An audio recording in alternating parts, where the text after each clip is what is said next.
আসো। এত বৃষ্টির মধ্যেও আজকে ব্রাইডকে সাজাতে চলে গেলাম। তারপর বৃষ্টিতে ভিজতে ভিজতে বাড়িতে চলে আসতে হলো।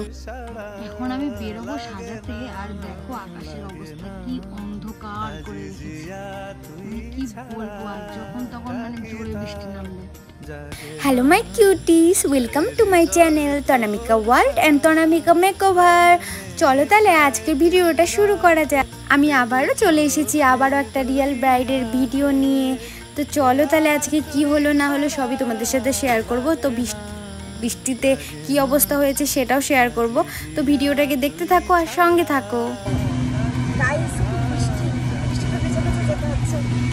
তাও যেতে তো হবে, কারণ এটা আমার কাজ। আর এই ব্রাইডটা ছিল আমার 19শে জুন, আর লোকেশনটা ছিল হচ্ছে দেবীবাড়ি মোড়। আমার বাড়ির থেকে ভালোই দূর ছিল, তাই জন্য আমি ভাবলাম যে দেরি করে আর লাভ নেই। আজকে যে ব্রাইড ছিল তার তো আজকে স্পেশাল দিন, তাই আমি আর মানে কি বলবো, আর একটুকু টাইম নষ্ট না করে বেরিয়ে পড়েছিলাম। আর চারিদিকটা দেখতে পাচ্ছ কতটা সুন্দর, এদিকে জল আর জল, মানে কি বলবো, আর বৃষ্টিতে সব দিকে জল হয়ে গেছে, আর গ্রাম্য পরিবেশ ছিল, তো খুবই ভালো লাগছিল জায়গাটা। আর আজকের ব্রাইডকে টাইম দিয়েছিলাম 1:30 নাগাদ, আর আমি গিয়েছিলাম হলো 2:30 নাগাদ, কারণ এত বৃষ্টি হচ্ছিল কিছু বলার নেই। আর 1:30 নাগাদ টাইম দেওয়ার কারণ ওর বিয়ে ছিল 8টা লগ্নে, তার জন্য আমি একটু তাড়াহুড়া করেই দিয়েছিলাম। আমি জানি ওরা দেরি করবেই, আমি রিচুয়ালসের জন্যই একটু তাড়াতাড়ি দিই। গিয়ে দেখি ব্রাইডের এখনও গায়ে হলুদই হয়নি। এখানে এসেছি, আর স্ট্যান্ড টোটোতে ছিল, আর আমরা টোটোতে মানে স্ট্যান্ডটা থুয়ে চলে এসেছি। আর টোটো অনেক দূর অনেক দূর চলে গেছে, হ্যাঁ অবশ্যই অনেক দূর চলে গেছে, আবার দৌড়ে দৌড়ে গেছি। আর এখানে দেখো জল ভরে এখনো আসেইনি, আর আমরা তার এত তাড়াতাড়ি এসে পড়েছি, মানে কি বলবো। আর আমি যা ভেবেছিলাম তাই হলো।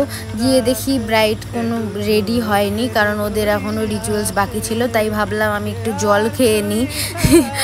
আর পৌঁছে যখন গেছি তো আমার মিষ্টি ব্রাইডের সাথে তোমাদের সাথে দেখা করিয়ে দিচ্ছি। আর প্রথমে গিয়েই আমি ভাবলাম যখন ওরা এখনও আসেইনি, ওদের রিচুয়ালস কমপ্লিট হয়নি, ততক্ষণ আমি চুলটা ক্রিম্পিং করে দিই। আর দেখতেই পাচ্ছ এই যে রিচুয়ালসে শুরু হয়ে গেছে, আর খুবই তাড়াতাড়ি হয়েছিল আসার সঙ্গে সঙ্গে। আর এদিকে এদের নাচ শুরু হয়ে গেছে, কি বলবো, আর মানে যেখানে যাবে এদের নাচ তো শুরু হয়ে যায়। এদিকে বিয়ে বাড়ির মানে বাজনা চলছে আর এদের নাচ, আর আমার এদিকে টেনশন কখন মেকআপ করবো, কখন মানে হবে কমপ্লিট করাতে পারবো কখন। আর আজকের আমার ব্রাইড খুবই সুইট ছিল, কি বলবো, আর মানে ও বুঝেছিল ব্যাপারটা, তাই জন্য আমাকে অনেক হেল্পও করেছে। আর আমি গিয়েই আবার ফাঁকা পেয়েছিলাম, আবার একটু স্কিন কেয়ার চালু করে দিয়েছিলাম, যাতে মানে কোনো টাইম মিস না যায়। স্কিন কেয়ার করার পরে আমি শাড়িটাও পরিয়ে দিয়েছিলাম, আবার হেয়ারটাকেও আবার ড্রাই করে আবার ক্রিম্পিং করা হয়েছিল, যেহেতু জল পড়েছিল। আর এই যে আমার মিষ্টি ব্রাইড, ও কেমন মেকআপ চাই চলো শোনা যাক। মেকআপ একদম ন্যাচারাল, আর চুলটা তুমি তোমার পছন্দ মতো করে দিও। স্কিন টোন হিসাবে করবো তো মেকআপটা। হ্যাঁ, আর আই মেকআপটা কোনো আই মেকআপটা গ্লিটারি না, আমার কোনো গ্লিটারি পছন্দ না, তুমি তোমার মতন করে দিতে, আমার ফেসের সাথে যেটা যাবে সেটা। আজকে ব্রাইডের ডিমান্ড ছিল যে ওর স্কিন টোন হিসাবে ওর মেকআপটা করে দিতে, আর বাদবাকি যা আছে সব আমার উপরে ছেড়ে দিয়েছিল, বলেছিল তোমার মতন করে দাও।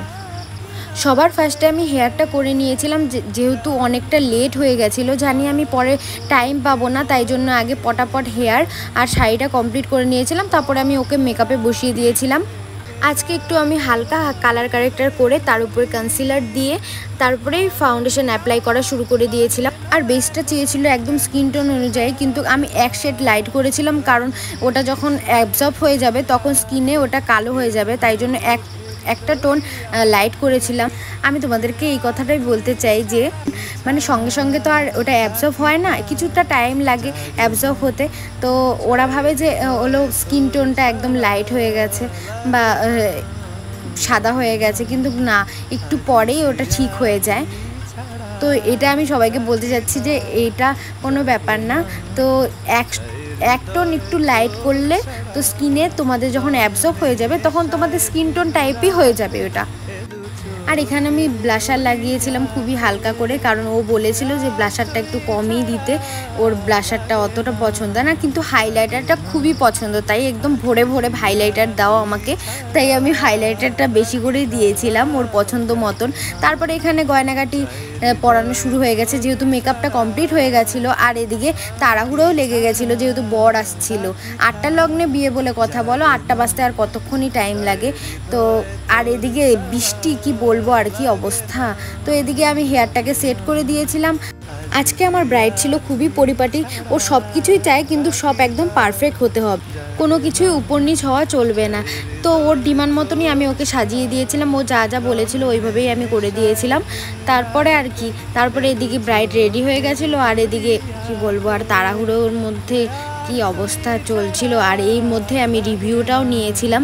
তো ওই রিভিউটা ও এরকম সিচুয়েশনে দিয়েছিল যে মানে কি বলবো আর, তো ওই জন্যই একদম মানে অন্যরকম হয়েছে রিভিউটা, তাড়াহুড়োর মধ্যে যা হয় আর কি।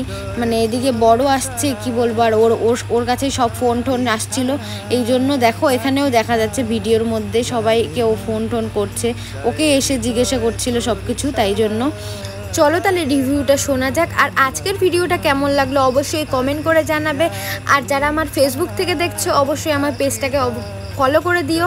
আর যারা ইউটিউব থেকে দেখছো অবশ্যই আমার চ্যানেলটাকে সাবস্ক্রাইব করে দিও আরও নতুন নতুন অনেক ভিডিও দেখার জন্য। তো আজকের জন্য টাটা বাই। আরে দাঁড়াও আগে রিভিউটা শুনে যাও, তারপরে টাটা বাই বাই করবো।